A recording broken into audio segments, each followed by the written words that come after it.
Stanford Padilla, ACER 17015669, y esta es mi evidencia de la unidad de formación, transferencia de calor.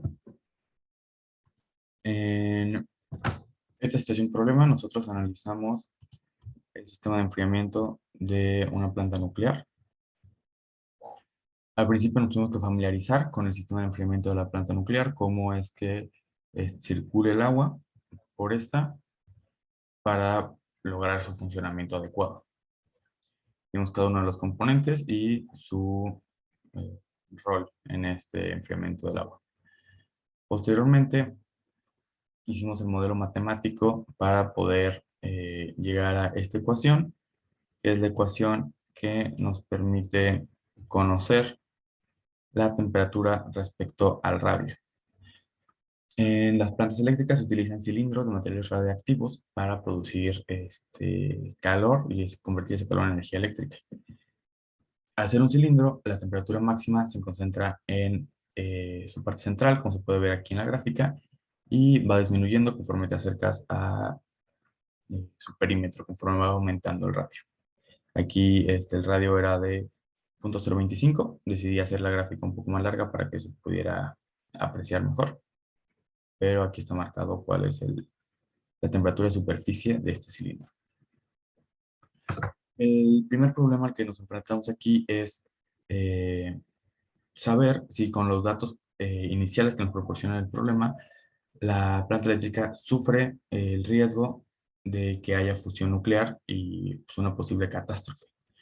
Al analizarlo, nos dimos cuenta que no, que la temperatura de fusión del uranio todavía es más alta que la temperatura máxima actual, entonces no hay ningún problema en cuanto a ese aspecto.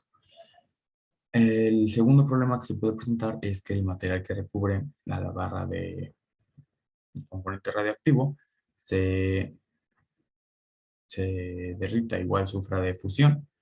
En este caso, el material que se presenta al principio es de aluminio.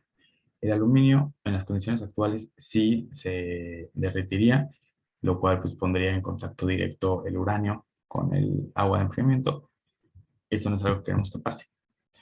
Mi propuesta es el circonio. Es un material que tiene un punto de fusión mucho más alto, de 1800, y es usado actualmente en las plantas nucleares, justamente para recubrir los materiales radiactivos.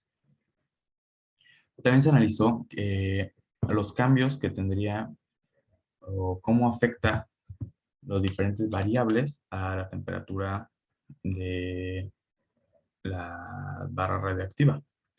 Por ejemplo, el primer cambio que se hizo fue el material radiactivo del que iba a estar hecho. El material inicial era uranio, entonces se modeló con plutonio, con torio y con estroncio. Son materiales radiactivos que actualmente se usan en plantas nucleares alrededor del mundo. Aquí lo que cambia es el coeficiente de, la conductividad térmica, que expresa con la letra K. Aquí podemos ver los diferentes valores y podemos observar que sí cambia la temperatura máxima. Aquí, por ejemplo, la del plutonio pasa de los 2000. Entonces esto puede llegar a ser muy peligroso porque la temperatura del plutonio de fusión en realidad no es mayor a 2000. Entonces ahí sí sufrirías de fusión nuclear y sería extremadamente peligroso.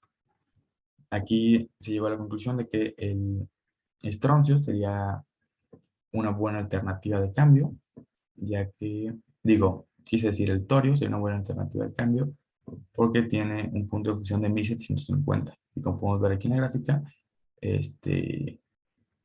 está apenas por encima de los 1000, entonces no sufriría el riesgo de una fusión nuclear, como la que pasó en Fukushima.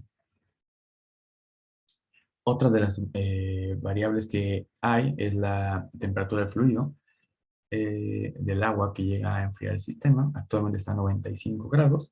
Si se disminuyera a 45 o incluso a 15 grados, podemos observar cómo la temperatura máxima y la temperatura de superficie descenderían.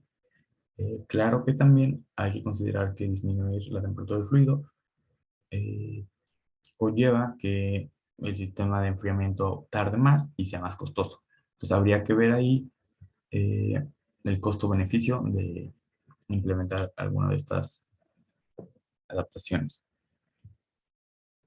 También se analizó el cambio o la relación que hay entre la velocidad de flujo y la temperatura de toda la barra radiactiva y la generación de electricidad. Nosotros podemos ver que la velocidad de flujo, dependiendo de cuál pongamos, yo puse estas tres propuestas: 2 metros sobre segundo, 5 metros sobre segundo y 10 metros sobre segundo. Se obtiene un flujo laminar, uno turbulento y otra vez uno turbulento. Al realizar las operaciones correspondientes, puedo obtener la energía que se obtiene de cada uno, al igual que la temperatura de máxima y la temperatura de superficie en cada uno de estos escenarios. También quise agregar convección natural en el caso en el caso extremo, en el que una de las bombas de agua del sistema de enfriamiento dejara de funcionar y pues la velocidad del fluido pasara a ser cero. Esa sería entonces convección natural. Igual manera se obtuve la energía generada y en esta última tabla podemos comparar. A simple vista nos podemos dar cuenta que entre mayor sea la velocidad de fluido, mucho mayor va a ser la energía generada en nuestro sistema en nuestra planta nuclear. Entonces esto, claro que también conlleva que aumentar la velocidad del fluido, pues requiere mayor energía eléctrica, entonces habría que ver una comparación si el aumento de energía eléctrica al aumentar la velocidad no sale contraproducente y si se puede lograr un aumento en la energía generada realmente. Posteriormente se revisan unas normas que rigen a las plantas eléctricas en nuestro país y a nivel internacional.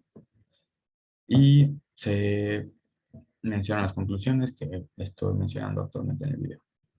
Muchas gracias.